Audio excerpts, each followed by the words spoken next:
Hi, Tony from Bath & Spare Parts here again. Today we're going to be doing or looking at how to calibrate a thermostatic cartridge. Now obviously most thermostatic cartridges all work very similarly. So what we're doing here today will work on all the bar showers and all the recess ones. The calibration is the same basically on all of them. So I've taken out the screw and the cover prior to this. So we're ready now to remove the thermostatic handle and remove the temperature stop. And then if you notice on here, hopefully you'll be able to pick it up, it's got a red line, red line, red line.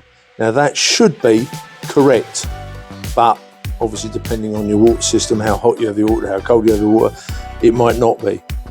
There's two ways of doing this.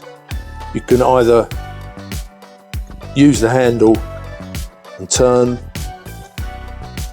obviously checking the temperature with a thermometer if you want to be precise, or what I used to do was basically just get the shower into a nice comfortable shower temperature and make that your point. So when you get to that point, you know wherever it is you can put the stop on, so that won't let it go any further.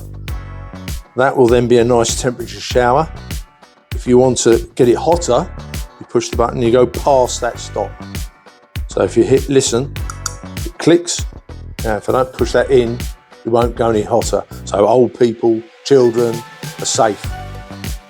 And then obviously, once it's done, just make sure that's in place, tighten it back up.